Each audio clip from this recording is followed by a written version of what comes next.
Vous le savez, quand l'horloge affiche 18h, comprenez par là que c'est l'heure de votre tranche d'actualité en direct sur Chérif la télévision. Bonsoir à vous.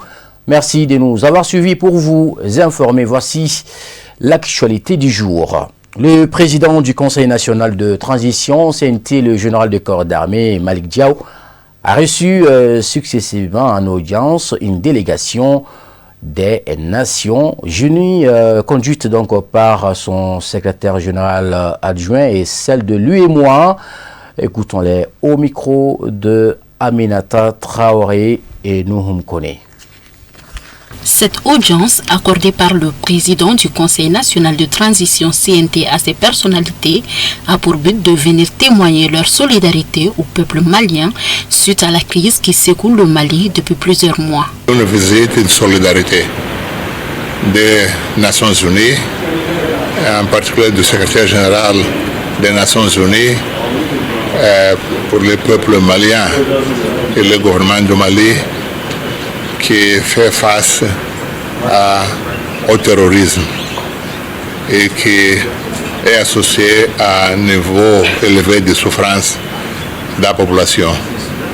Les Nations Unies sont solidaires, toujours prêts à soutenir le pays à sortir de cette situation. Nous avons échangé avec le président de la CNT. On a échangé sur la situation du pays et voir comment les Nations Unies peuvent travailler de façon à aider le pays à surmonter ces défis. Et surtout, comment que cette solidarité peut être plus visible dans la vie des populations.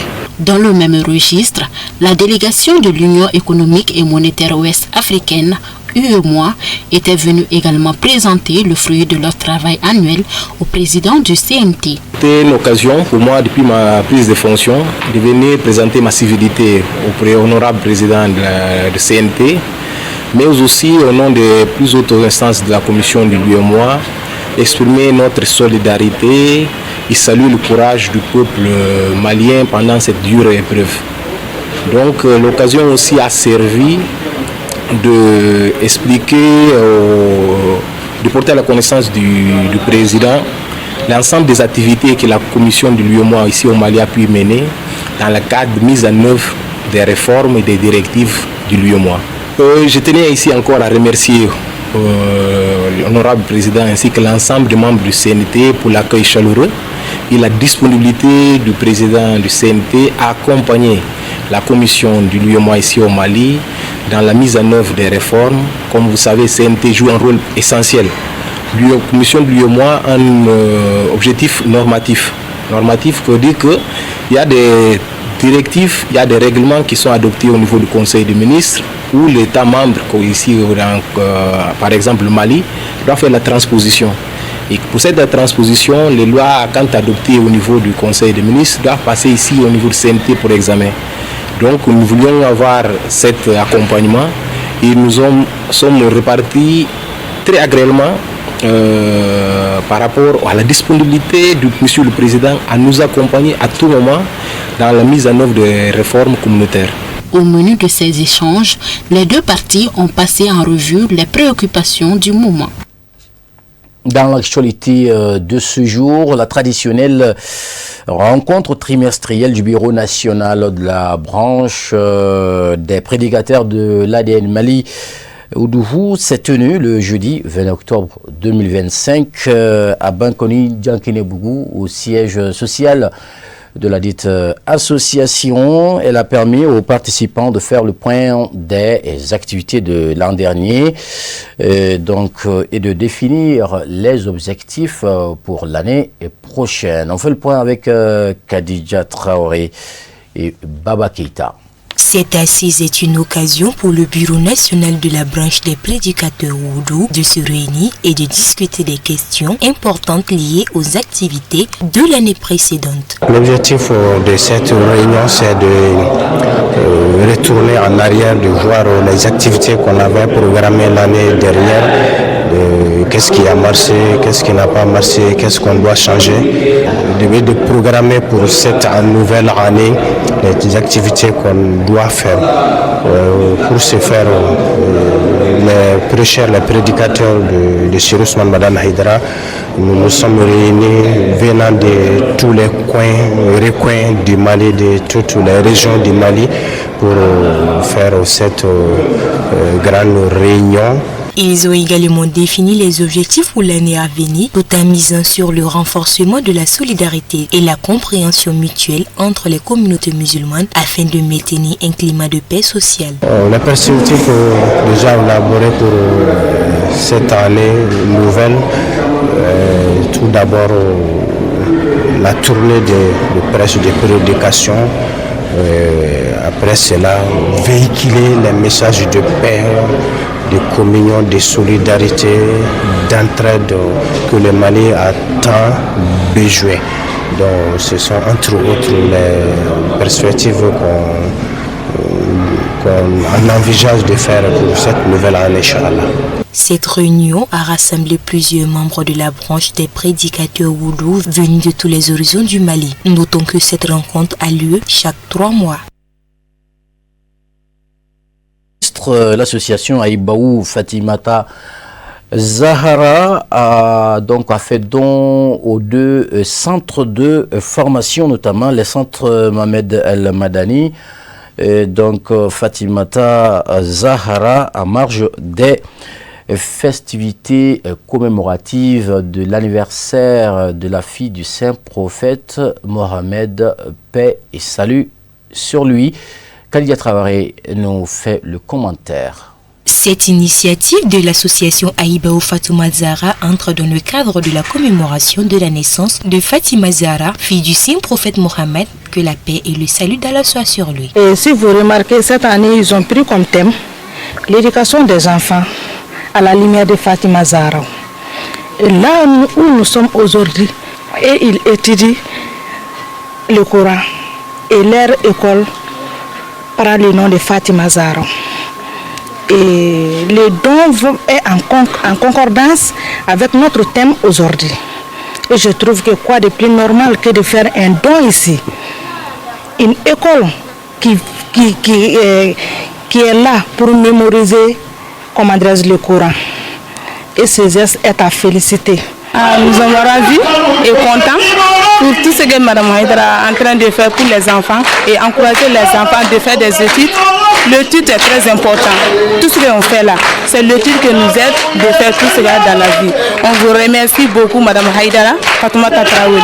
Et vous aussi, on vous remercie. La remise de dons au centre Mohamed El Madani et Fatima Zahra a été faite en présence des responsables de l'association et des représentants des 2 centres de formation bénéficiaires. Les dons remis comprennent des équipements et des fournitures scolaires pour aider les élèves à poursuivre leurs études. Les responsables des 10 centres se disent satisfaits de cette initiative de Mme Haïdara, Tanti Fatoumata Traoré, épouse du guide spirituel des Amsar. Alhamdulillah, nous sommes très heureux d'avoir les cadeaux auprès d'elle. Chaque année, elle nous offre beaucoup de cadeaux. Les élèves sont contents, les parents des élèves sont contents et les maîtres aussi sont tous contents de ces gestes. Que Dieu nous assiste. Elle fait tout ça à cause d'Allah et l'amour du prophète sallallahu alayhi wa sallam et l'amour de Fatima Zahra, modèle de toutes les femmes, pour que les gens puissent penser aux traces de Fatima Zahra. Elle a fait de bonnes choses, donc toutes les femmes et tous les hommes doivent suivre ces traces qui nous donnent bon comportement dans notre famille et avec nos proches. Que Dieu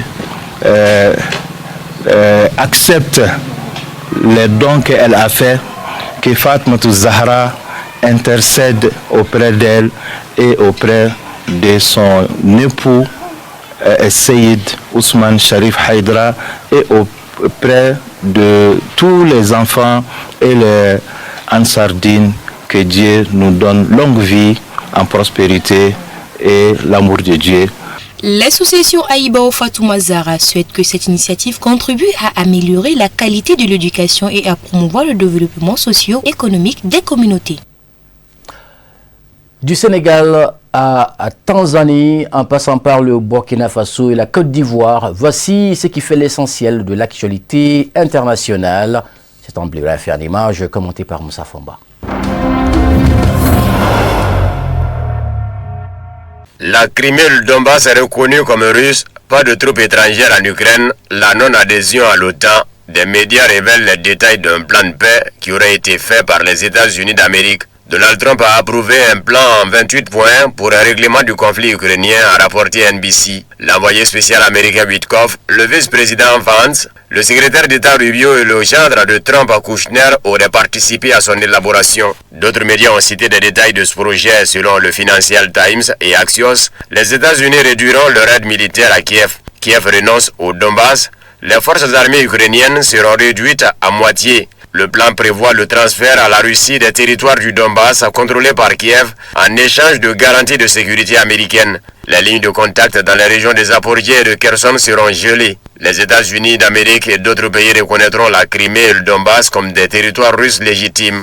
Le Qatar et la Turquie participent à l'élaboration du plan, rapporte Axios. Selon le Wall Street Journal, l'Ukraine devra accepter de renoncer à son adhésion à l'OTAN pendant au moins plusieurs années. Le plan de Trump pour l'Ukraine est conforme aux propositions formulées par Poutine en Alaska. Selon CBS, le secrétaire à l'armée américaine, Daniel Driscoll, est arrivé à Kiev pour vérifier les informations relatives à cet accord. Le plan prévoit une interdiction du déploiement de troupes étrangères sur le territoire ukrainien. L'Ukraine renoncera à toutes ses armes à longue portée. Ce sont les Américains qui ont avant tout besoin que l'Ukraine organise des élections, car Zelensky a déçu les États-Unis par son manque d'efficacité en tant que chef d'État, a déclaré à l'agence d'information russe TASS Nikolai Azarov, premier ministre ukrainien de 2010 à 2014. Je dirais qu'il est un dirigeant inefficace. C'est sans doute la raison. Les Américains sont pragmatiques, alors ils se demandent sûrement que Biden a pu poser la question et Trump a commencé à la poser également. Nous vous donnons beaucoup d'argent, nous vous fournissons des armes, nous vous apportons un soutien politique, nous imposons des sanctions à la Russie et nous sommes en fait en guerre contre elle. Mais où sont les résultats, a déclaré Azarov, interrogé sur le fait que les Américains avaient décidé de destituer Zelensky. Auparavant, Azarov avait déclaré que le vaste scandale de corruption en Ukraine avait débuté avec les ordres des États-Unis de destituer Zelensky et visait à obtenir une percée dans la négociation avec la Russie. Le scandale de corruption a éclaté après que deux agences anticorruption indépendantes du bureau de Zelensky ont annoncé le 10 novembre une opération Midas de grande envergure. Le Bureau national anti-corruption d'Ukraine a établi que l'homme d'affaires Timur Mindich s'est livré à des activités criminelles en utilisant son amitié avec Volodymyr Zelensky, selon les accusations liées à l'affaire Mindich, publiées par le député ukrainien Alexei Goncharenko. Une enquête préliminaire a montré qu'au plus tard, en janvier-février 2025, Timur Mindich, profitant de la situation en Ukraine sous la loi martiale et de ses liens amicaux avec Volodymyr Zelensky, ainsi que de ses liens avec des responsables gouvernementaux et des forces de l'ordre actuels et anciens, a décidé de s'enrichir illégalement en commettant des crimes dans divers secteurs de l'économie ukrainienne, peut-on lire dans le document. Le document mentionne également Volodymyr Zelensky en lien avec l'ancien ministre ukrainien de l'énergie, German Goulashenko. Ce dernier a profité de la défense de Mindich face à Zelensky et a sollicité les services d'intermédiaire de Mindich pour blanchir des fonds d'origine criminelle par le biais d'un prête-nom, indique le document. Au total, 5 chefs d'accusation ont été retenus contre Mindich, à savoir la création d'un réseau criminel, l'exercice d'une influence illégale sur les ministres de l'énergie et de la défense, le blanchiment d'argent, le contrôle des flux financiers dans le secteur de l'énergie et le recrutement de membres d'un réseau criminel. L'association japonaise Nihon Indakyo, qui rassemble les familles des victimes et les survivants des bombardements atomiques américains d'Hiroshima et de Nagasaki, s'est opposée à la possible initiative du gouvernement de réviser les 3 principes non nucléaires du Japon: ne pas posséder, ne pas produire et ne pas autoriser l'utilisation d'armes nucléaires sur son territoire. Jeudi, le Parti libéral-démocrate au pouvoir a ouvert des discussions sur la révision des documents militaires fondamentaux, notamment la stratégie de défense et de sécurité. La première ministre japonaise, Sanae Takaichi, n'a pas encore réaffirmé publiquement son attachement à ces principes. La possibilité de débat sur la révision des 3 principes de non-nucléaire a été de facto confirmée par Takayuki Kobayashi, président du conseil politique du PLD. Ce dernier a déclaré aux journalistes que la question sera abordée si nécessaire. En 1967, le premier ministre d'alors, Eisaku Sato, déclara au Parlement que le Japon respecterait les 3 principes de non-nucléarité. Ma responsabilité est d'assurer et de maintenir la sûreté du Japon conformément aux 3 principes de non-nucléarité: ne pas posséder, ne pas produire et ne pas autoriser l'introduction d'armes nucléaires, conformément à la constitution de paix du Japon, affirma-t-il.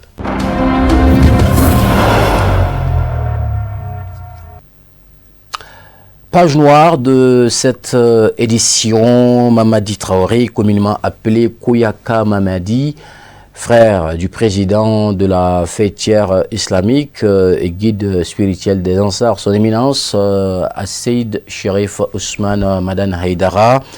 Donc, il est décédé dans la soirée du mardi 18 novembre 2025 à l'âge de 73 ans, donc des suites d'une longue maladie. Ces obsèques ont eu lieu ce jeudi 20 octobre 2025 dans la grande famille Traoré à Bozola, en présence de la famille chérifienne, notamment Asseid Asseid Sherif Ahmed Tidiane Haïdara et Seyd Badra Ali Ousmane Madan Haïdara et plusieurs autres fidèles venus lui rendre un dernier hommage. Amadou Kamara et Céline Ariete. C'est une foule compacte qui a accompagné en larmes ce matin Mamadi Traoré, communément appelé Kouyaka Mamadi, dans sa dernière demeure au cimetière de Nyarila. Je retiens de mon père un père exemplaire, en tout cas qui a tout fait pour la famille et surtout qui nous a montré de bons exemples. Voilà, vous voyez tous ces témoignages. En tout cas, nous remercions tout le monde, de loin et de près, toute la famille Traoré, toute la famille Chérif. En tout cas, je vous remercie. Ça fait 2 mois que nous sommes entre les hôpitaux et la maison. Finalement, Dieu a décidé ce qu'il fallait. Donc, du coup, on remercie Dieu. Voilà ce que j'ai retenu de mon père. En tout cas, mon père, c'était quelqu'un d'exemplaire, il était pieux. Et mon père, vraiment, c'est quelqu'un qui aime la fraternité, qui aime ses frères et sœurs, tout confondu, sans distinction. Voilà. 4 enfants, nous sommes 2 garçons et 2 filles. Voilà, bon, la famille, elle est grande aussi. Il y a plusieurs enfants. Voilà. Parents, amis, camarades de promotion, collègues de travail, tous en larmes, avec le cœur serré, ont tenu à rendre un vibrant hommage à l'illustre disparu. Nous avons passé toute notre enfance avec le défunt. Nous étions intimement liés. Nous avions été à l'école ensemble.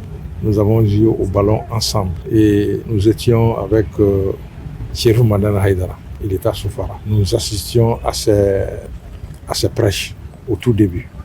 Donc nous pouvons dire Chérif Ousmane Madan Haïdara est un fils de Soufara.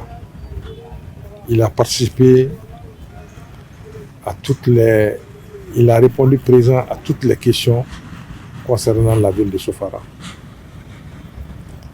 Mamadi est parti.